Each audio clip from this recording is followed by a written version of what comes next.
Bueno, acá ya voy con la segunda cápsula, que como les comentaba, esta va a corresponder al otro capítulo, o sea, al otro subcapítulo que es el de la regresión. Entonces, ¿qué es la regresión? Esta definición yo la saco del diccionario de psicoanálisis de La Plancha y Pontavis, ya, reeditado el año 2004, y de la página 382, y que me parece una definición bastante buena, que dice que el término de regresión se utiliza con mucha frecuencia. Ay, creo que se salió de la pantalla. Ya. Dice que se utiliza con mucha frecuencia en psicoanálisis y en la psicología contemporánea. La mayoría de las veces se concibe como un retorno a formas anteriores de desarrollo del pensamiento, en las relaciones de objeto y de la estructuración del comportamiento. ¿Ya? Entonces, acá. Primer concepto importante que tiene que ver con que se conciba como un retorno a formas anteriores. O sea, estamos hablando de que hay cierto sentido que va hacia una parte y que estamos retornando, o sea, estamos yendo en un sentido inverso. Eh, la regresión, y paso al tiro al esquema del peine para explicarlo mejor, al menos esta cápsula, está un poco más orientada a, quizá, bueno, sí, es lo que explica el texto, pero también como, no precisamente todo lo que dice el texto, ¿ya? Entonces, nos parte presentando el sistema PHI, yo le voy a llamar así porque es la forma como de la psicología, ¿ya? Eh, o PSI, ¿ya?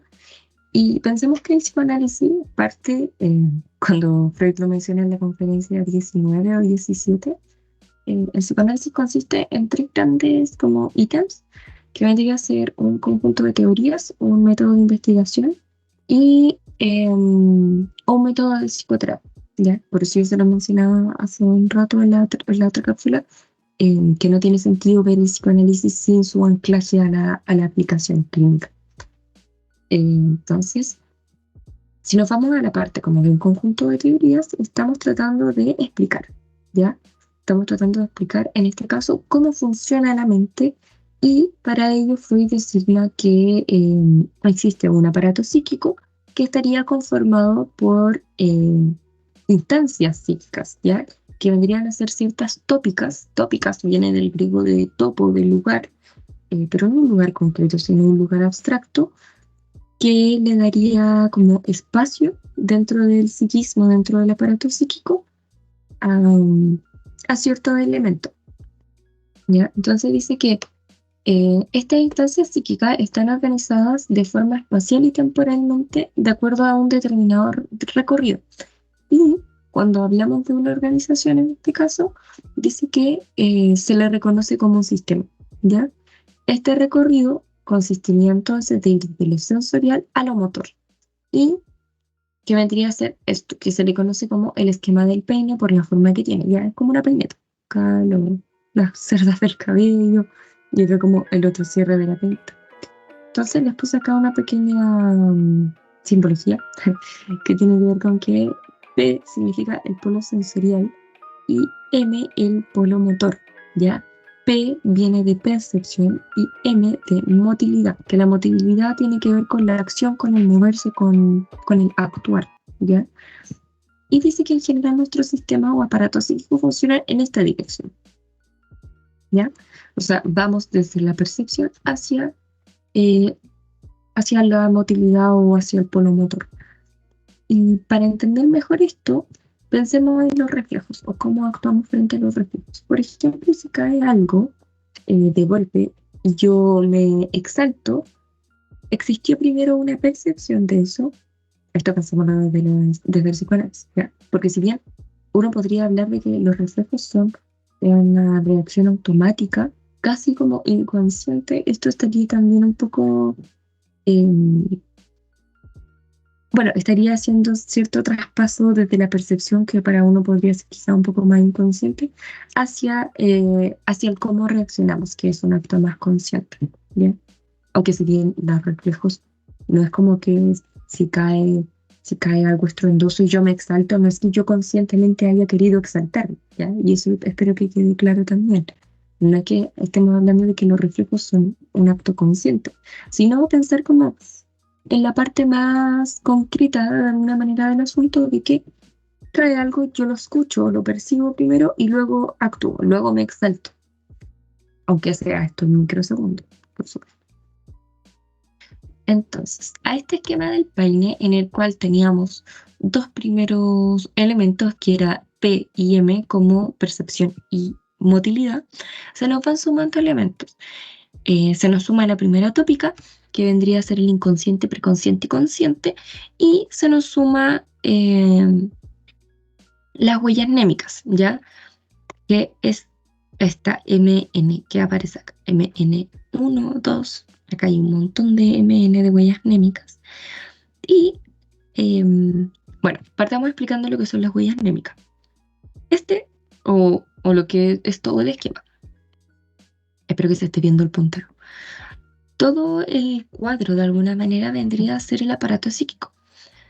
Entonces nosotros tenemos el polo perceptivo a través del cual entran las sensaciones sensoriales y luego tenemos un polo M del cual nosotros entregamos una acción.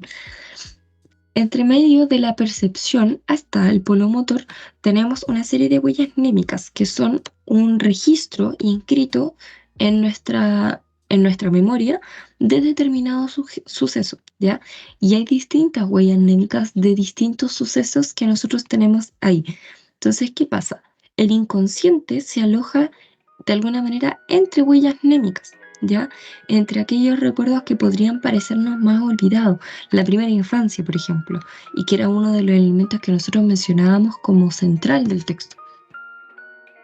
Entonces, cuando hablamos de primera tópica, nos referimos a que en la teoría freudiana existe la primera y la segunda tópica. La primera está conformada por el inconsciente, preconsciente y consciente, como se lo estoy señalando en el PPT. Y la segunda tópica estaría señalada por el ello, yo y superyo, ¿ya? Que no hay que pensar que inconsciente es igual a ello, preconsciente es igual a superyo y consciente es igual a yo, porque no son distintas formas de estructurar el aparato psíquico, ¿ya? Complementarias sí, pero no significa que sean similares o iguales.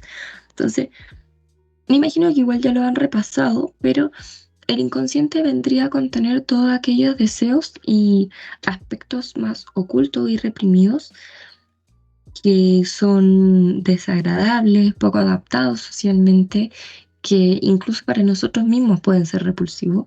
Por otra parte, en el preconsciente tenemos aquellas cosas que están olvidadas, pero que si nosotros conversamos de ello, pueden volver a nuestra memoria. Como que yo les diga, esté conversando con alguien y yo le diga como, ¿tú te acuerdas de esa película? Y la persona me diga, no. Y yo, sí, mira, ¿te acuerdas de esta película? Consistía en tal, tal cosa. Ah, ya, sí me acordé. Eso vendría a ser un acto preconsciente, es decir, son deseos que están reprimidos, un poco más como símil a la memoria de trabajo, por ejemplo, ¿ya? Son elementos en el fondo que están guardados en la memoria, pero que se pueden recuperar fácilmente. Y por último, en la conciencia tenemos toda aquella actividad que nos resulta de forma más consciente y, ¿cómo se llama esto? Eh, que están más relacionadas con la realidad. ¿Ya? ¿Por qué es importante destacar la realidad? Porque al final el consciente vendría a ser aquello que está en contacto con lo cultural, con otras personas y que por tanto nos está constantemente censurando también con este acervo cultural que hablábamos la semana pasada.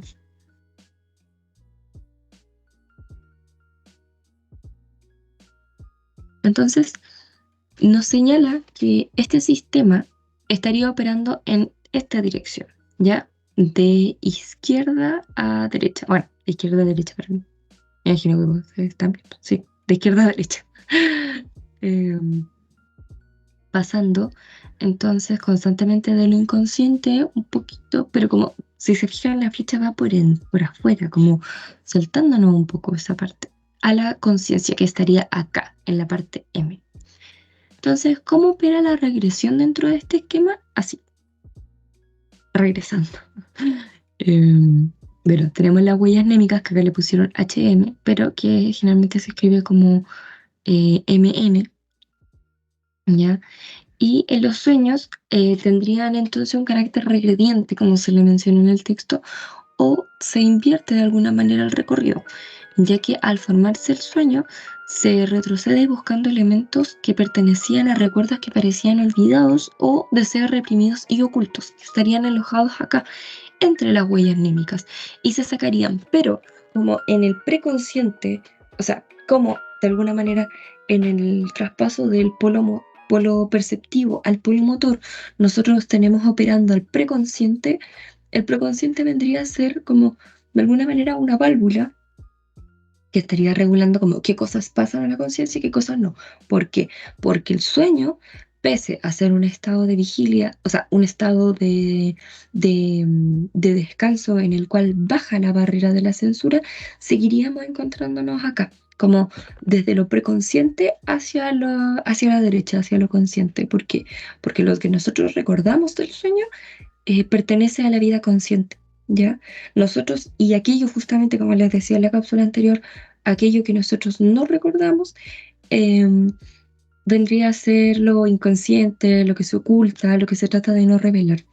Entonces, el preconsciente estaría acá operando como una válvula, y aquellos elementos que regresionan eh, no significa que salgan tal como, por ejemplo, un trauma de la infancia que esté reprimido, no significa que salga tal como yo lo recuerdo al sueño, sino que va a salir representado en otra cosa. Y esto tendría que ver con lo que yo les mencionaba como elementos del sueño, en parte, por ejemplo, con el miramiento por la figurabilidad, ya como algo que puede parecer concreto, abstracto y difícil, no necesariamente lo voy a recordar de la misma manera, sino que lo puedo concretizar en algo que sea más digerible para mi psiquismo consciente. Entonces, volviendo ya al texto, eh, que en realidad es de lo que trata lo anterior básicamente, nos presenta dos casos que permiten ilustrar muy bien cómo opera la regresión dentro de los sueños. El primer caso dice que uno de esos primeros casos era el de un niño histérico, tenía 12 años, y el otro el de una mujer histérica, de 40 años. En el caso del niño, eh, había ciertos elementos que le perturbaban el dormir, y eso eran que se le aparecían unos rostros verdes con ojos rojos. Dice que si bien no fue fácil llegar a esto, em, se pudo acceder a cierto recuerdo infantil en el que hace 4 años atrás, o sea, cuando él tenía 8 años, él tenía un amigo que entre otras cosas lo incitaba o le decía que él también practicaba el acto masturbatorio, que en el texto se señala con otro nombre, por si no le suena, que es el onanismo, ¿ya? Pero que se refiere al acto de masturbarse. Y que la madre le reprochaba el que se juntara con este niño y no dice explícitamente que le prohibía ya, pero como toda madre, no, es que este niño es mala influencia, cosas así. Y entre las cosas que señalaba como características de este niño, es que era un niño malcriado, que era un cretino, que tenía la tez clara y los ojos rojos, para hacer referencia a que tenía los ojos enrojecidos y que su piel era blanca, y que entonces queda anudada de alguna manera esta imagen en la mentalidad del niño como un ser maligno, verde, de ojos rojos, que lo incita a cosas malas y que lo asusta, ¿ya? Y esto viene a aparecer 4 años después. Esto un poquito vendría a ser como lo que les mencionaba la semana pasada, que los sueños no eligen a aquello que fue más llamativo durante el día. Por ejemplo, si ustedes ven una película de terror que les cause mucho terror y estén muy tensos y pendientes de esa película, quizás no sueñen con esa película en la noche y quizás sueñen con otra cosa que les pasó durante el día. ¿Por qué? Porque no toma lo relevante, al contrario, toma lo insignificante y no lo que ocurrió el mismo día, generalmente lo que ocurrió tiempo atrás. O sea, acá se ve cómo existe en el trabajo del sueño una regresión hacia una memoria, hacia un recuerdo infantil que vendría a ser ese. Y que, además de estas características físicas que le señala la mamá, eh, da como característica de la personalidad, de la forma de ser o de la evidencia, es que ese tipo de niños no aprendían nada y que morían jóvenes, ¿ya? Entonces, dice él que de alguna manera él está cumpliendo con la profecía de la madre porque ese año le estaba yendo muy mal en el colegio y él sentía que no aprendía nada y tenía cierto miedo a la muerte, ¿ya? Habla de que una vez avanzado en el tratamiento, cuando, ¿cómo se llama esto? Se dan cuenta como del origen de estas perturbaciones del sueño, el niño comienza a dormir bien, pierde este estado de angustia y termina el año escolar con una mención de honor. Y el otro caso es el caso de una histérica, que a mí me resulta muy bueno, sobre todo para ilustrar los otros elementos como los otros elementos del sueño, que tiene que ver con que ella sueña que está en su habitación y que aparece, em, bueno, es un sueño, primero que todo es un sueño de estos como los que uno despierta, pero en realidad sigue dentro del sueño. Entonces ella despierta dentro de este sueño y ve que está su hermano en la habitación, su hermano está en la puerta y que su hermano, que al parecer dice que era sí, que el hermano mayor de ella, en esos momentos se encuentra en el psiquiátrico. Y ella fue mamá hace poco. Entonces dice que ella en este sueño cubre al bebé con una sábana para que no lo vea y que literalmente no muera del susto. O sea, esa es la angustia que ella tiene, que el bebé vaya a morir del susto si ve a su hermano. Ahora bien, uno podría decir como ya, pero es como exagerada esta reacción. No necesariamente, porque cuando se empieza a ahondar en dónde proviene este recuerdo infantil, nos encontramos que cuando ella tenía 18 meses, muere su madre. Y el motivo de la muerte es que la mamá sufría de epilepsia. Y un día el hermano la asusta disfrazándose de fantasma, tapándose con una sábana blanca. Y esto derivó en una convulsión de la cual ella no se recuperó y muere a raíz de esta convulsión. Claramente la muerte no fue ocasionada por el niño, sino que fue producto de que ella ya padecía epilepsia, ¿ya?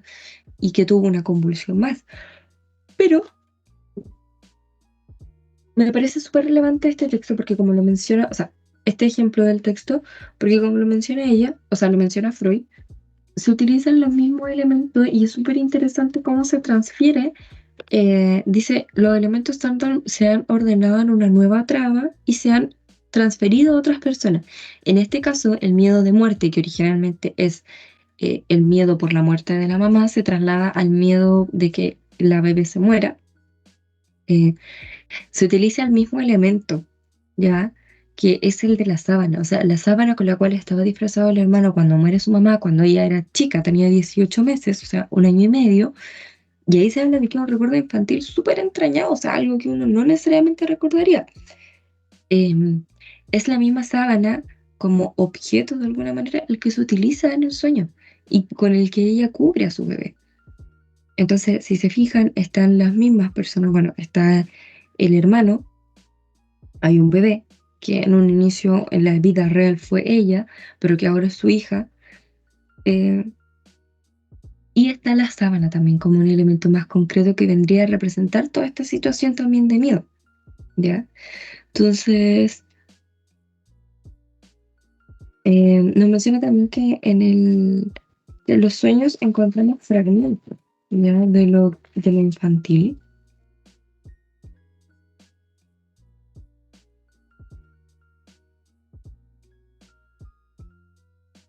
Este lo tenemos aquí, que me dan el infantil. Em, y creo que no, porque lo último que me menciona es que existen tres tipos de regresión: la regresión tópica, como de lugar, la regresión temporal y la regresión formal.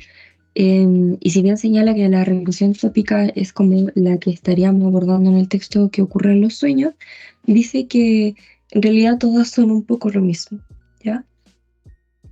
Así que, bueno, esa vendría a ser la segunda presentación de la regresión y espero que hayan quedado claro que, si bien son textos que yo considero un poco fáciles en relación a otros textos de lectura psicoanalítica freudianas, nunca está de más una ayudita y que tengan esto para repasar.